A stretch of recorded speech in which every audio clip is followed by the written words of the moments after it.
Hey, universe. It is the 28th of December. So, 28, 29, 30, 31. 4 more days left in this year of, what should we call this? The year of, well, it's 7:05 a.m. Should we call this the year of 7:05 a.m.? Okay, there it is. In the year of 7:05 a.m., there are 4 days left, and it is the 28th of December. Okay. And I have to be at work, I think at 9 or 9:30. Hang on, let me find out.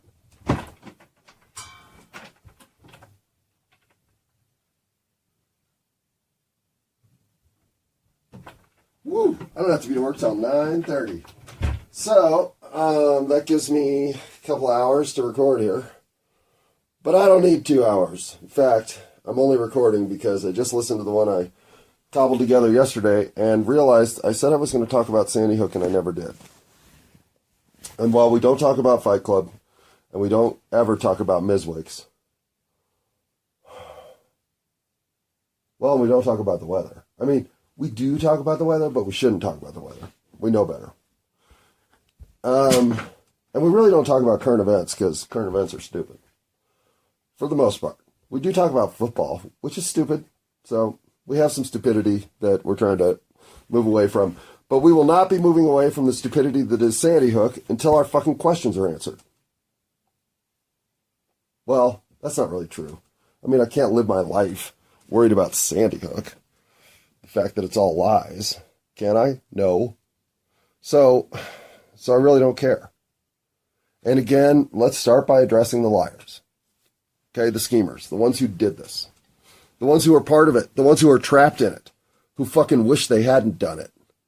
But they know they have to keep going because if they don't, they'll be fucking terminated. This is the ultimate psyop. This is the one where if you're playing for keeps. This is the one where you got involved with people who fucking told you were getting in over your head and then are proving it. Right? All right, liars. I would have been with you. This would have been the side of the fence I would have landed on had I been put in the situation that you were put in. So, I get you. I even get I get the afterplay. I get what's happened ever since. I get everything about this now. Frankly, for an operation I didn't get at all when it went down. I at least get what's happened since. Well, except the Super Bowl thing. Why the fuck did you do that? Okay, that aside. That was back when you were still full of fucking, we pulled this off. Oh, I get it. And then things like that lieutenant started falling apart. I mean, he's terrible. Why'd you let him in? All right, I'm not going to criticize the op. But how do I know it's an op? Well, there's one thing they fucked up that you can't fuck up. Not in 3D linear space-time. And that is, they fucked up website and Google timestamps. For, you see, the way the web works is there is what's called the atomic clock. That is the universal timekeeping coordinator for all time worldwide. Hang on, pause. I've gently been getting my pipe warm enough for a bong hit. Do you appreciate that? I hope so, because that took 3 minutes and 54 seconds, 3 minutes and 55. Hell, should I make it take 420? Why not? So anyway, this atomic clock is what is the basis for all coordinated things, like air traffic control, or nuclear fucking tests, or whatever. If you're doing something at 420, it's going to be at 420 on the atomic clock, like this. Tick-tock.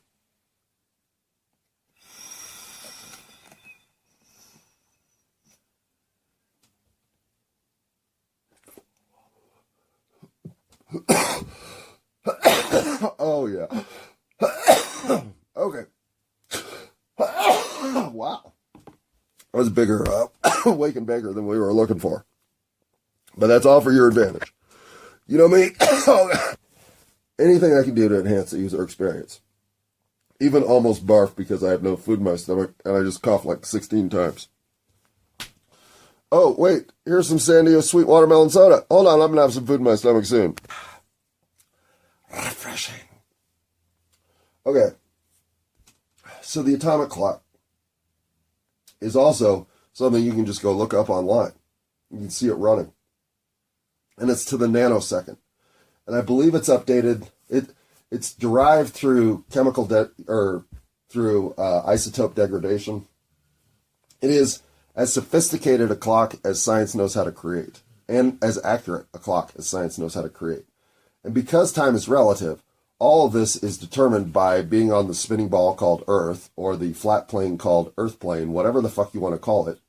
It is also incredibly dependent on this space and location, because time moves at different velocities, in different capacities, in different locations. So, this is to say that we have time dialed in like dogs have cookies dialed in. Perfectly. At least in the experience we're currently having. So the web, when it tells you what time it is working off the atomic clock. And as a website designer, when I put out my website, hey, I'm the greatest dude you've never heard of, but I'm also kind of lame because I don't want you to hear of me, so hopefully you're not listening to this and you're doing something better with your life.com. Well, that website will officially have a launch date timestamp. Because every crawling spider that Google sends out there to determine what's going on in the universe, when it encounters new material, it timestamps it so that it knows exactly when this material arrived on the scene. This is critical because it develops the timeline of linear A to B accurately, including the disbursement of information in that timeline. And so the thing about Google was, in the early days, one of the ways that Google's algorithm was determining who got to be on top was by how often a website was updated. A website, one of the big problems with the web is dormant material. Stuff that basically people no longer give a fuck about and are doing nothing about, and basically is no longer relevant. This can especially be timely material, but it can be all kinds of other material as well. Product repair information for VCRs. That's not very relevant anymore, but it might have been really relevant in 1999. And so getting rid of, purging, basically culling the internet of the crap and trash that is not only not being attended to, but no longer of any value, is kind of Google's justification for all the censorship. But that aside, sorry, when Google spiders say they ran into, or what's called in the industry, cached a page, it's exactly when the atomic clock and the Google spider ran into new information. And you can follow cache dates. You can put trackers on your website that tell you exactly when you're being cached, when Google is finding you, and what they're saying, or what they're recording when they find you. These are all little plugins you can get for WordPress websites and all kinds of websites. So to know when you're being cached is no big deal. In fact, we would put that on every single website we built just because that information has use. Let me explain why in a second. Pause. Okay. So when Google was starting to analyze what's more valuable in a search for pizza pie recipes, this guy from New Jersey or this guy from Indiana, and their article about pizza pie recipe history and the evolution of the recipe for pizza, well, they're determining it by a bunch of different factors. Go on, Bubba. Get a drink. And when the first factor that they started determining it by were links to that article or to that page. The more inbound links you had to your piece of content, well, the more it must be worth. Because if people are sending other people to this page, then it must be worth something. And so these metrics started to evolve and are now very sophisticated and determine where exactly Google wants to put you, which is for the first 30 rankings, whether or not you're involved with the CIA, the NSA, or the government in general, or a front. And then from 31 down, how much of the corporation structure you're involved in, and then from 100 down, all the crap. And they no longer show you all the crap. They don't show you any of it, really, because all the crap is where the real information is. But that said, everything from 100 up is now slick. Everything from 30 up is now crafted, and crafted for a message for Americans. That may not be true in every country, but it's definitely true in the United States. So, before Google had this much control, though, they were trying to elevate. They wanted the user experience to be the best. They were still fighting to be the #1 search engine. That hadn't been determined yet. But they were well on their way there. And they were doing so by having, frankly, more robots than anybody else. They could cache the internet in seconds, if not minutes, whereas Yahoo did it about every 24 hours. So Google was winning the war by having the most current information. And that all comes down to cache dates. Because what Google started to learn was the best way to index the internet was to know roughly how often pages were being updated and then send their spiders to those pages on that time frame so they weren't wasting time sending spiders to pages that never got updated. And so they invented cache dating, or caching of websites. Essentially, this is all Google.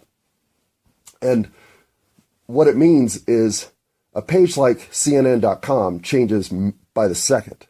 So Google spiders literally live there.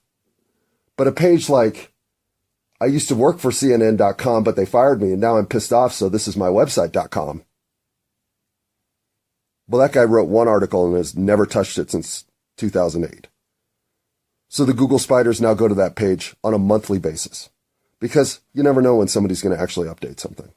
But it's been dormant for so long, there's no reason to even visit it. Nobody else does. And they know that. So cache dates are always when the atomic clock hits. There's no changing that. It's how it works. And so seeing that there are cache dates on Sandy Hook memorial material that go back as early as 1210 on an event that happened on the 14th. Well,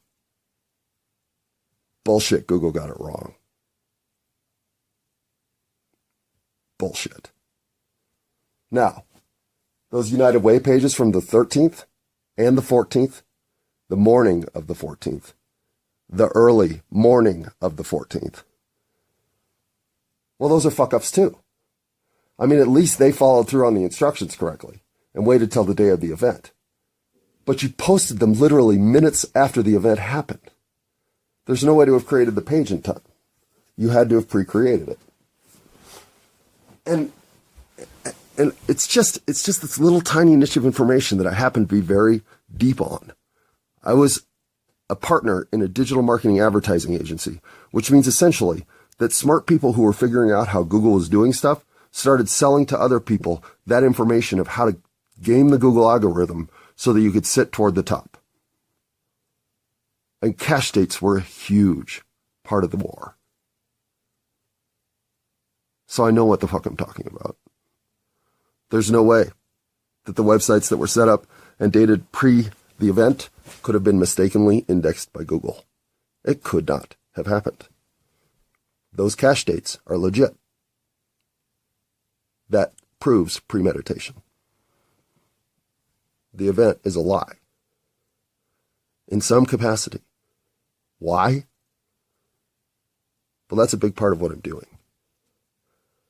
Because things like this wake me the fuck up at 7:15 in the morning when I don't have to be to work till tomorrow. Now, that isn't actually today. This one woke me up because I listened to yesterday's and I said, I was going to talk about Sandy Hook cache dates and then I never did. And I talked about that girl from Florida. We'll call her Jenny. So, okay, liars, schemers, CIA, NSA, what? The Mossad, whoever the fuck pulled this off, ain't small. This is big time. PSYOP. This shit is huge. I mean, you got the media involved. This is like This is evil genius shit. And that's why it gets me up.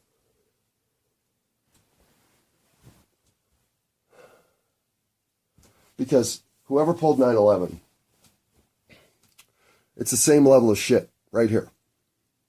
Now, could this just be some anarchist core group of psychotics who thought there was some end of the world thing happening in 2012 and they were going to murder a bunch of children and there was some fucking gross ass shit that went down and they covered it all up with this kid shooting them all? Yeah, sure. Because we don't know what the fuck happened. But something happened, not what we were told. And they were ready for it. The whole thing is a mirage. And if they'll mirage us with that, do I even need to say it? Yeah, I guess I need to say it. Here's the thing. I don't like talking about Sandy Hook. I like hearing what the fuck happened at Sandy Hook answers, but guess how many of those are coming? None. So, I don't want to be perceived as a raving lunatic that got coerced into believing things like the moon landing is full of holes, Sandy Hook is full of holes, but they're full of holes.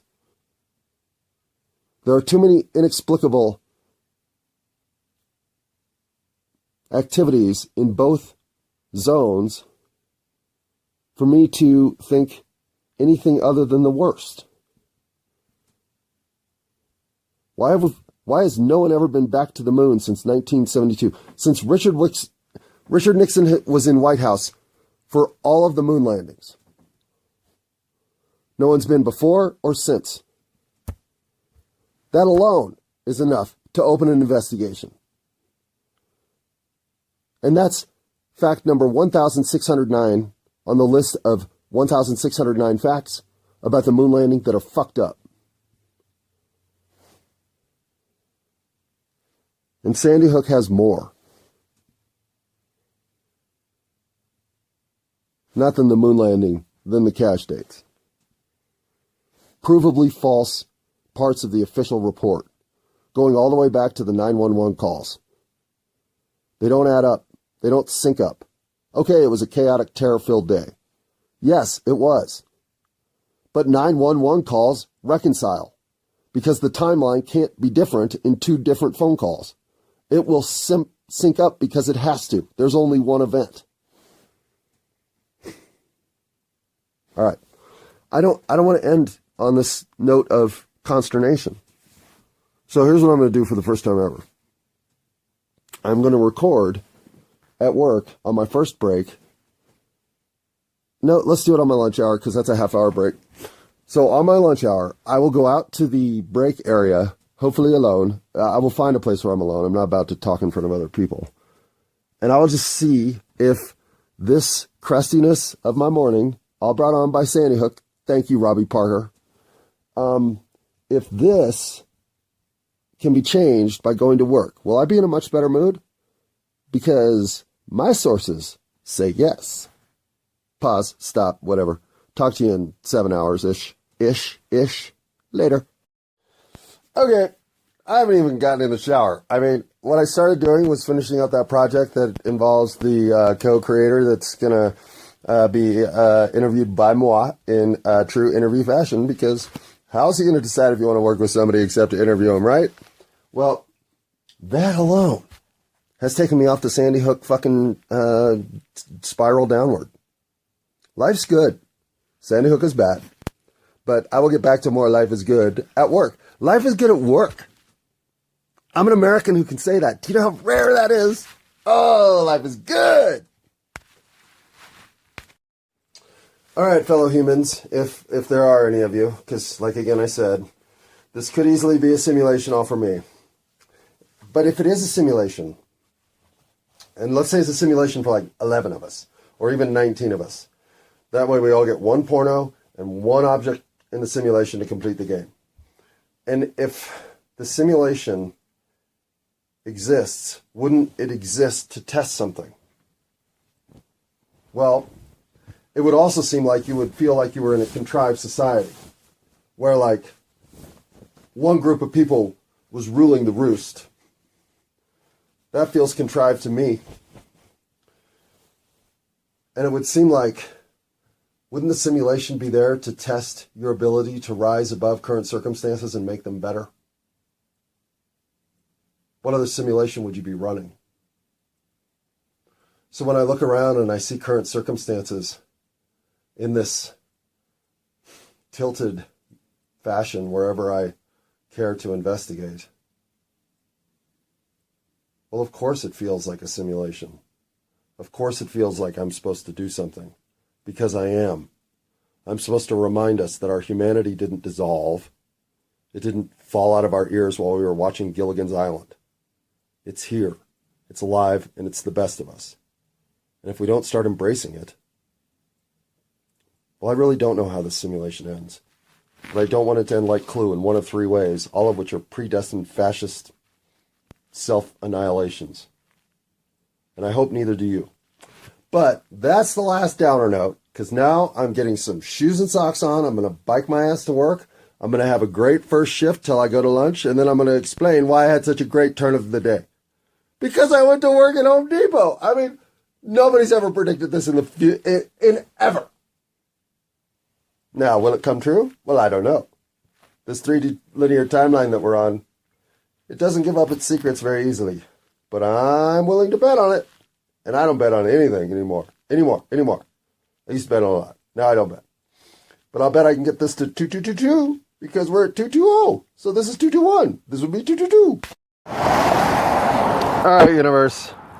It is 123 on the 28th of December here in the year I'll call At the Beach Tanning Superstore, since that's the store across the street here.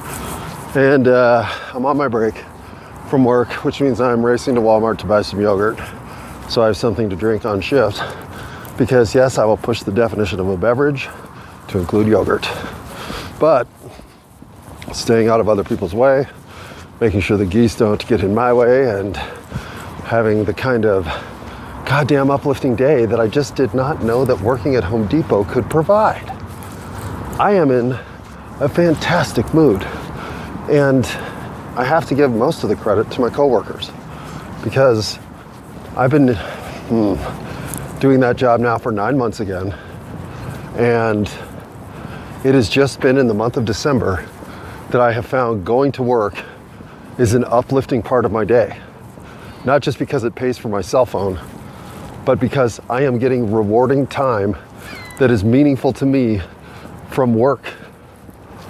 And not from doing the chores that Home Depot wants done, but from my coworkers. And I can't tell you how much that means to me. And so, whatever Sandy Hook schlock I was selling earlier, yeah, it's still all there. That stuff is bullshit. But, you know what's not bullshit? Working with people who you respect working with, you enjoy being with, and who do the same for you. I am, maybe for the first time in my life, well, no, I actually really liked working at Baskin-Robbins. Going to work there was fun. And of course, I loved the wilderness school, but that was more of a life than a job. And, well, Paperboy will probably always be my number one job of all time. But lately, I gotta tell you, working at the Home Depot, it isn't gonna change your life for the better. But working with people like I'm working with currently at the Home Depot, it's clearly changing my life for the better. And for that, I couldn't be more excited. Okay, universe. So, I'm now home, and you did your best. I give you, an A+ on effort, because I don't think you could have produced worse conditions for me to ride my bike home in. And I know how you did it. You said, God damn it, this guy can't have gone to work at the Home Depot and be coming home in a better mood. That's just not allowed. No. None of that. Hang on, pause. Haha. Guess who remembered to buy new propane? Wait, is this propane? What is this stuff? I always forget. Yep. It is a Burns-O-Matic propane canister of 14.1 ounces, otherwise known as 400 grams. Now, Burns-O-Matic's one of those goddamn Mandela effects. Because that thing was benzomatic. Tell me I'm wrong. Well, then you're a clone. Pause. Oh, what? Okay, I'll admit, universe, you may have knocked me down a peg on the old exhaustion scale. I had a pretty thorough, physically exhausting day. But I had such an emotionally uplifting day, and I had such a cooperative, collaborative humanity day that, fuck, man, I could have been throwing bricks into the goddamn Grand Canyon and then going down into the bottom of the Grand Canyon to find said brick and then crawling back up the Grand Canyon with said brick just to do it all over again. But as long as I'm getting the same level of return in the metaphysical and the soul universe, well, fuck, man, who cares what's happening in the physical universe? That's why your little sleet rainstorm did nothing to do my mood a downward trend. If anything, it made me feel better. Because when I got home, I realized I don't think I've ever ridden home in conditions that wet, because I don't remember my pants ever being completely soaked front and back. And I don't remember any time when my hat was so wet that it was dripping inside the hat onto my head. I mean, yeah, dripping off the bill, dripping through the bill, whatever. Hats get wet. But dripping through the hat onto my head. So, yeah, universe, you tried to put me into a torrent of cold misery, and you know what I came out of there with? Smiles aplenty. Because I think I have finally crossed the ultimate hurdle.